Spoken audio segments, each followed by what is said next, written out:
बाल चौधरी जी, एससीएल के vice president साहब, डायरेक्टर दीपक जी जो बाहर से हैं और उनकी टीम के सभी साथी, जेके बोस के सभी अधिकारियों, हमारे director education Kashmir, director education Jammu, education department के सभी हमारे अधिकारी, सभी माननीय प्रिंसिपल्स, टीचर्स और सबसे महत्वपूर्ण की आज हमारे बीच हमारे बच्चे भी हैं। सबसे पहले मैं उन बच्चों का हृदय से स्वागत करता हूं जो आज यहाँ उपस्थित हैं। आने के बाद एग्जीबिशन देखने का मुझे सौभाग्य मिला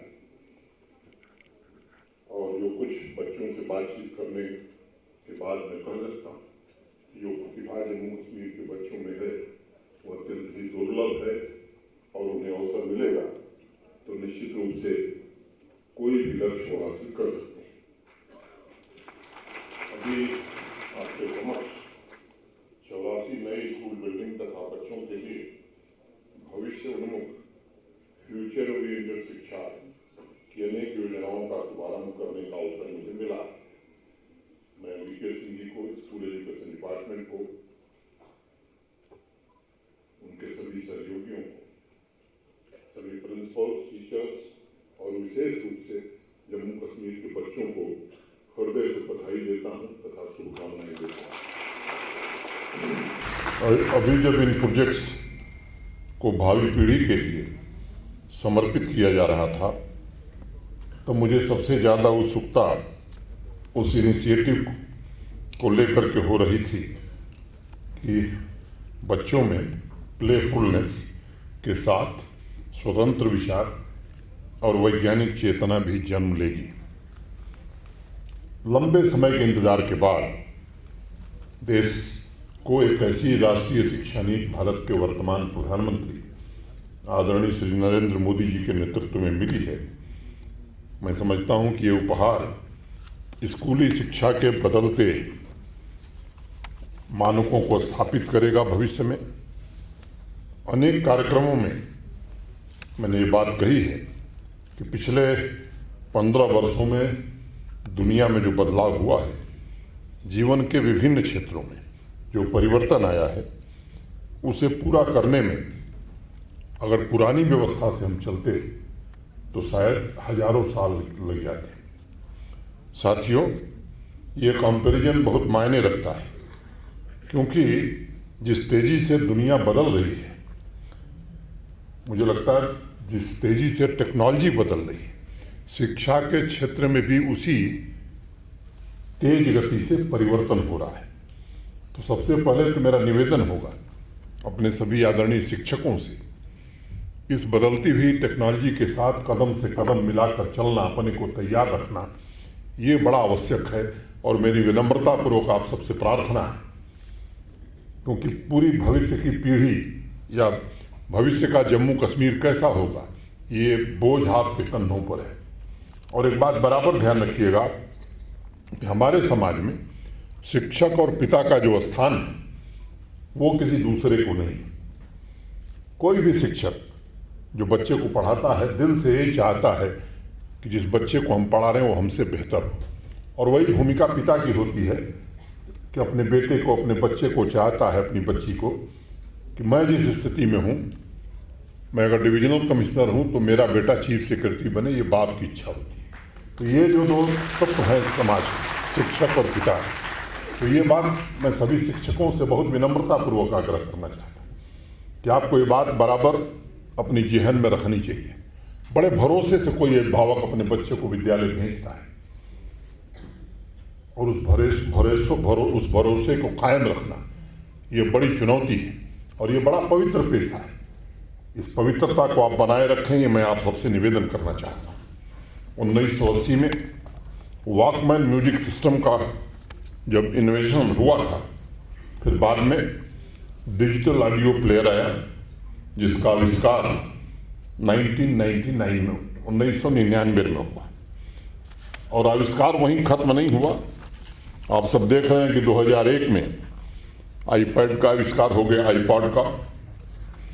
2008 में स्पॉटिफाई लॉन्च हो गया। 28 साल में इंसान के म्यूजिक सुनने के इंस्ट्रूमेंट में इतने बड़े बड़े आविष्कार हुए जिन्हें लोग क्रांतिकारी बदलाव कहते हैं। लेकिन लंबे समय तक हमारे देश की शिक्षा व्यवस्था में कोई बड़ा आमूलचूल परिवर्तन हो जिसे क्रांतिकारी बदलाव हम कह सकें, वो हम नहीं देख सके। इसकी जड़ इतनी जटिल थी, इतनी बोझिल बना दी गई थी कि स्कूल का नाम सुनकर के बच्चा भयभीत हो जाता था। स्कूल जाए कि न जाए, ये दुविधा उसके मन में रहती थी। बैग का बोझ, अध्यापक की डांट, पेरेंट्स का उलाहना, अनेक चीजें उसके मन में कौंधती थी।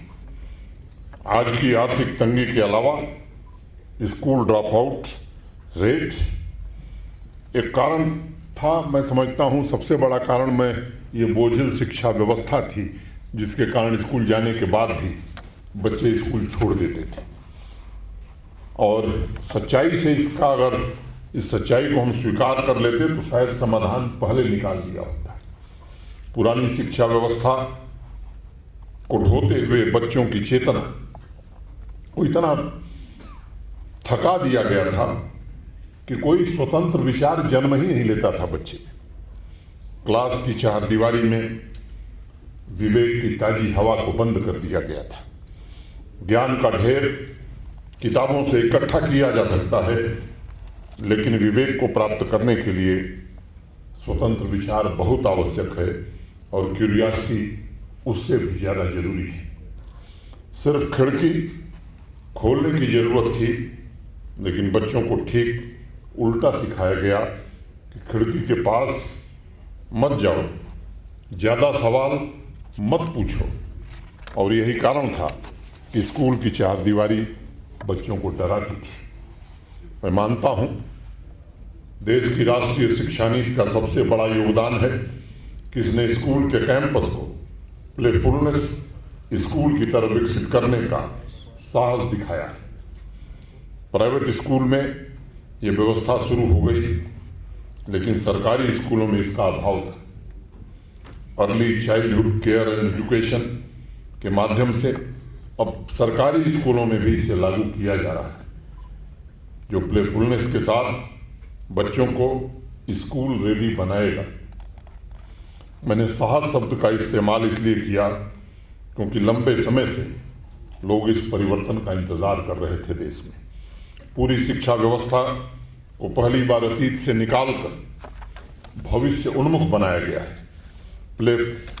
प्लेफुल एजुकेशन के बाद स्कूली शिक्षा में राष्ट्रीय शिक्षा नीति का जो दूसरा सबसे बड़ा योगदान है, वो क्यूरियोसिटी जगाने का है। जहाँ क्यूरियोसिटी नहीं होगी, वहाँ कभी भी कोई आविष्कार जन्म नहीं ले सकता। क्यूरियोसिटी से ही आविष्कार का खोज का जन्म होता है, नए विचार पैदा होते हैं। राष्ट्रीय शिक्षा नीति में यूं तो हर एक रिकमेंडेशन में भविष्य की तैयारी के बीज छिपे हैं, लेकिन मैं मानता हूं इन दो मूलभूत परिवर्तनों ने आज स्कूली शिक्षा को सभी जंजीरों से मुक्त कर भविष्य की पीढ़ी का निर्माण करने की स्वतंत्रता दी है। मित्रों, श्रीनिवास रामानुजम का नाम आप में से अनेक लोगों ने सुना होगा। बड़े मैथमेटिशियन थे, और ऐसा माना जाता है कि इस देश में जो कुछ सबसे बड़े मैथमेटिशियन पैदा हुए, उसमें श्रीनिवास रामानुजम थे। कई लोग तो ये दावा करते हैं कि उनसे बड़ा कोई मैथमेटिशियन इधर पैदा नहीं हुआ। आप में से मुझे लगता है कि कुछ लोगों को जरूर मालूम होगा, जब 11 वर्ष की उम्र में, 11 साल की उम्र से ही मैथ का क्लास अटेंड किए, 13 साल की उम्र में एडवांस ट्रिग्नोमेट्री हल करने के लिए खुद की थियरी डेवलप कर ली। बाद में जब उन्हें कॉलेज भेजा गया तो बायोलॉजी की क्लास अटेंड करने की बजाय वो मैथ हल करते हुए नजर आए। अगर उन्हें वो क्लास अटेंड करने के लिए मजबूर किया जाता तो शायद दुनिया रामानुजम जैसे मैथमेटिशियन को पाने से चूक जाती। और राष्ट्रीय शिक्षा नीति इस बात का विशेष ध्यान रखती है कि स्टूडेंट की पसंद के अनुसार, उसकी योग्यता के मुताबिक उसे सब्जेक्ट्स को पढ़ने का अवसर दिया जाए, ताकि बिना किसी दबाव के उसकी प्रतिभा को विकसित किया जा सके, पुष्पित और पल्लवित किया जा सके। राष्ट्रीय शिक्षा नीति माइंड को मैकेनिकल बनाने की बजाय नेचुरल रहने को तरजीह देती है, ताकि मौलिक विचारों के द्वारा भविष्य की व्यवस्था के अनुरूप स्टूडेंट्स अपने आप को ढाल सके। माइंड को स्वतंत्र बनाना ही शिक्षा का मूल आधार है, और तभी हम भविष्य का ह्यूमन कैपिटल जनरेट कर सकते हैं। हमें स्टूडेंट्स को अतीत से बांधना नहीं है। संस्कृत का एक श्लोक है, सा विद्या या विमुक्त है। शिक्षा वही है जो स्टूडेंट्स को मुक्त करती है, और मुक्त करने का मतलब ये है उनके अंदर स्वतंत्र विचारों को आने दीजिए, ताकि वो पढ़ाई के साथ साथ जीवन के श्रेष्ठतम मूल्यों, हायर वैल्यूज को अर्जित कर सकें। देश के 15 बड़े साइंटिस्ट 19वीं शताब्दी में पैदा हुए थे। ये एक जानकारी है, आप में से अनेक लोग जानते हैं, इसे ज्ञान भी हम कर सकते हैं। हमें स्टूडेंट्स को इतिहास के माध्यम से, अपने मूल्यों के माध्यम से उसे अतीत से बांधे ज्ञान की वृद्धि भी करनी है। इतिहास वर्तमान की यात्रा का प्रारंभ होना चाहिए, उसका अंत नहीं होना चाहिए। और मैं बड़े यकीन से कह सकता हूँ कि अगर स्टूडेंट्स को ये बताया जाए कि 19वीं सदी के वैज्ञानिकों ने अपने इन्वेंशन को जहाँ छोड़ा था उसके आगे जाना है, तभी भविष्य के विकास के रास्ते तय हो सकते हैं। अगर स्टूडेंट्स को सिर्फ जगदीश चंद्र बोस जी के बारे में पढ़ा दिया जाए और वहीं पर उसकी ज्ञान अर्जन की यात्रा को समाप्त कर दिया जाए, तब शायद भविष्य में इन्वेंशन और इनोवेशन से वो बच्चा चूक जाएगा। मित्रों, इन्वेंशन हमेशा भविष्योन्मुख होता है। हम जो भी क्रिएट करते हैं वो अगले घंटे, अगले दिन, अगले वर्ष के लिए होता है। दुनिया में आज तक कोई भी आविष्कार अतीत के लिए, इतिहास के लिए नहीं हुआ है। कोरोना पैंडेमिक की 2 घातक लहरों ने हमें भी और पूरी दुनिया को अनेक नए सबक दिए हैं। खासतौर से स्टूडेंट्स तथा टीचर्स ऑनलाइन यानी इंटरनेट के माध्यम से शिक्षा प्राप्त कर रहे थे और शिक्षा दे रहे थे। 2020-21 में पूरे विश्व की शिक्षा व्यवस्था जिस इंटरनेट का इस्तेमाल कर रही थी, उसका प्रोटोकॉल 1980 में इन्वेंट हुआ था, और वर्ल्ड वाइड वेब का आविष्कार 1990 में हुआ। यह आविष्कार भविष्य के लिए था, और आज पूरी की पूरी वैश्विक अर्थव्यवस्था उस प्रोटोकॉल पर चल रही है जिसे 1980 में खोजा गया। इसलिए प्लेफुलनेस, क्यूरियोसिटी के बाद राष्ट्रीय शिक्षा नीति में एक और महत्वपूर्ण कदम उठाते हुए इतिहास को, अतीत को शिक्षा की पहली सीढ़ी बनाया है, और चौथी महत्वपूर्ण बात स्टूडेंट्स में कल्पना को प्रमोट करना है, ताकि स्टूडेंट्स सीढ़ी चढ़कर ज्ञान के शिखर को प्राप्त कर सके। आज 6वीं से 12वीं क्लास के लिए जिस कंप्यूटर लर्निंग कोर्स की शुरुआत की गई है, वो लोगों को सुनकर टेक्निकल लगेगा कि चलो अच्छा है, बच्चों को जो 10-11 साल से बेसिक कंप्यूटर का ज्ञान मिल जाएगा और भविष्य की नींव बच्चों में पड़ जाएगी। मैं मानता हूँ ये बात वहीं तक सीमित नहीं है।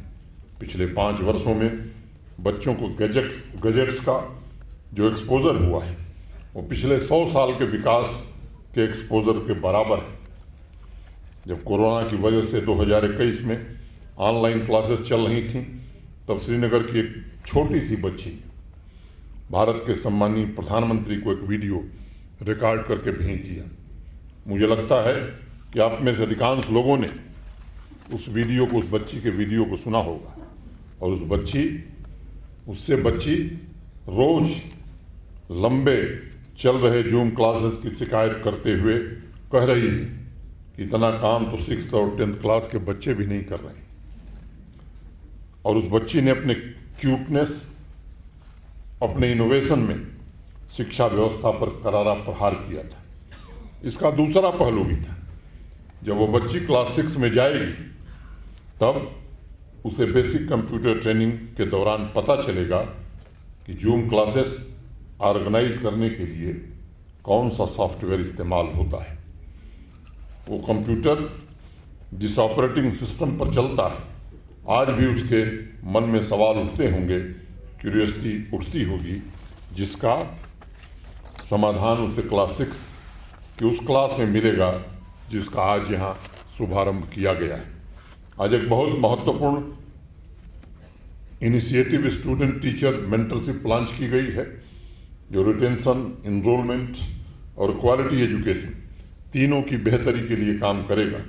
Student and teacher engagement for educational reinforcement, और स्टूडेंट्स की इंडिविजुअलिटी के लिए लर्निंग गैप को आइडेंटिफाई करके लर्निंग आउटकम को बढ़ाने की दिशा में एक बड़ा ही महत्वपूर्ण और आवश्यक कदम है।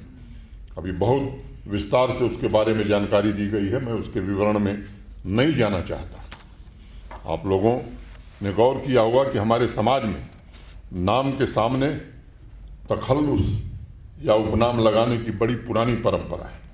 बहुत से कवि या लेखक जो समाज की व्यवस्था से नाखुश होते थे और प्रसन्न होते थे, नए समाज की व्यवस्था की परिकल्पना करते थे, वो अपना तखल्लुस क्रांतिकारी लगा लेते थे। आसिफ विद्रोही, अनेक ऐसे नाम आपने सुने होंगे। कुछ लोग जगह को तखल्लुस के रूप में इस्तेमाल करते थे, जैसे गोरखपुरी या बदामी, बरेलवी, और बहुत से छायावादी लेखक निर्मल या सरोज तखल्लुस लगाते थे। लेकिन समाज में सिर्फ शिक्षक एक ऐसा व्यक्तित्व है जिसे सभी वर्गों के लोग अपने आप गुरु जी का तखल्लुस देते हैं। ये तगमा किसी और को प्राप्त नहीं है।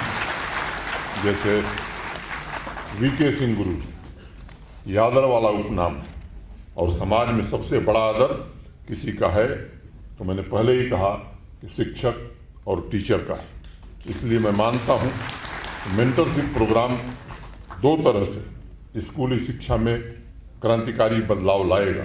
पहला, बच्चों की योग्यता और उनकी कैपेबिलिटी को समझने में मदद मिलेगी, और दूसरा, टीचर को भी अपने शिक्षण पद्धति में आमूल चूल परिवर्तन करने का अवसर मिलेगा। जब तक टीचर के अंदर परिवर्तन नहीं आएगा तब तक वह बच्चों में रिफ्लेक्ट नहीं हो सकता है। इसलिए ये मेंटरशिप प्रोग्राम वन वे की जगह 2 वे हो, ये भी हमें सुनिश्चित करना होगा।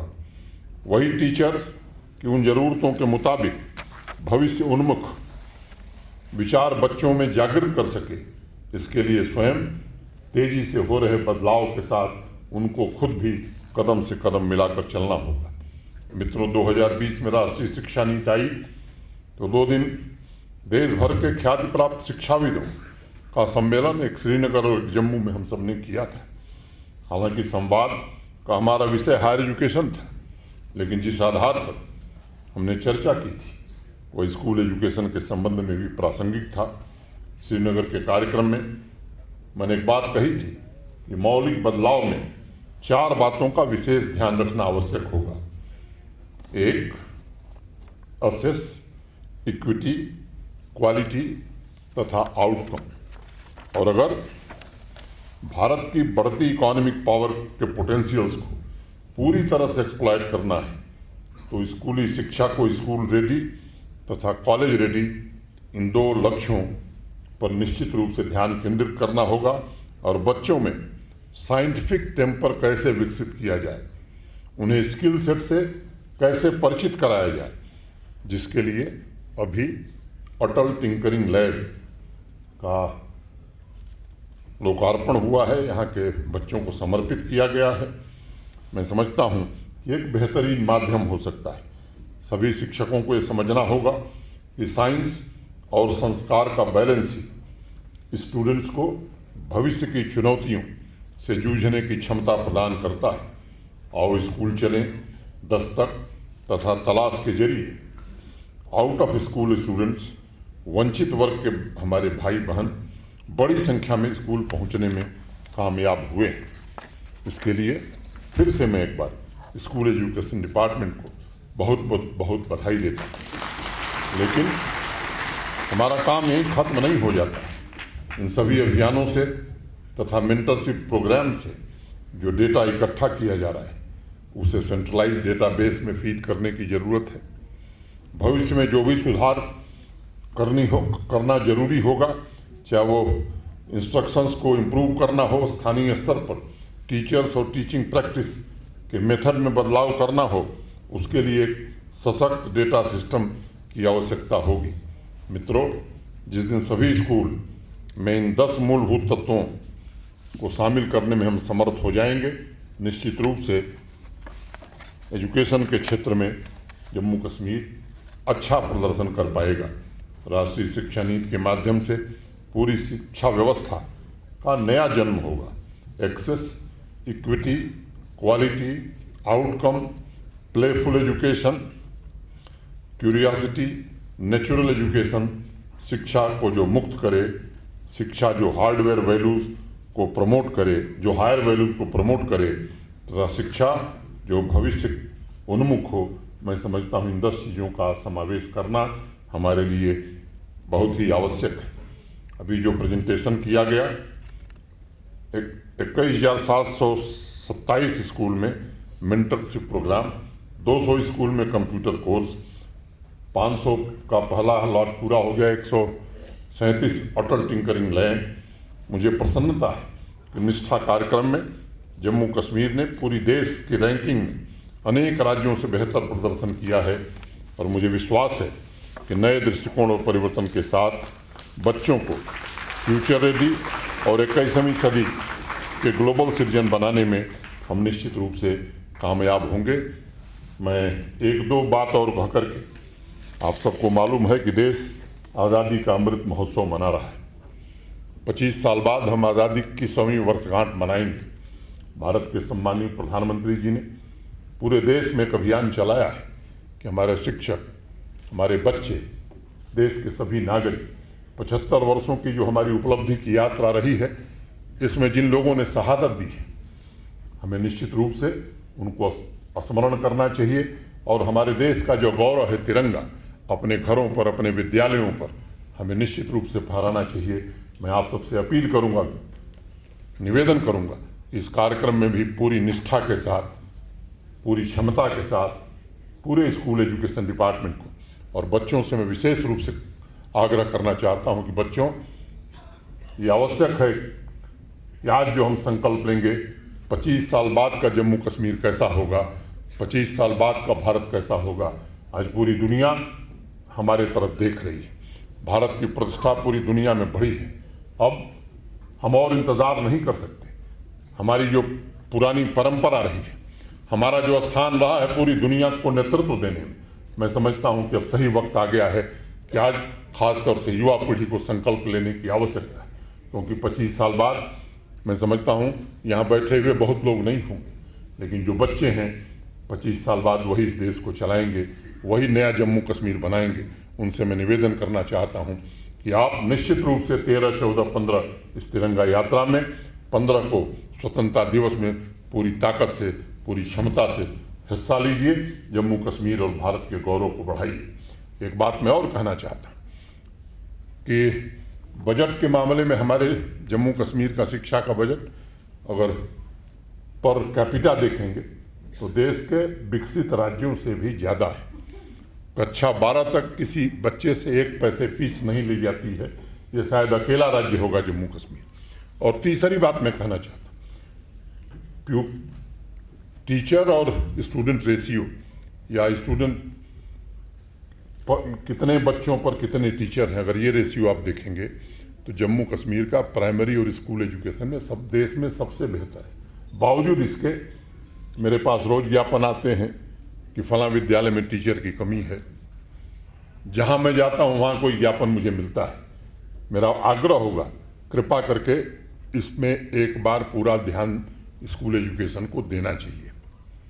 कमी नहीं है हमारे पास, क्या उससे रीअप्रोप्रिएट हम कर सकते हैं?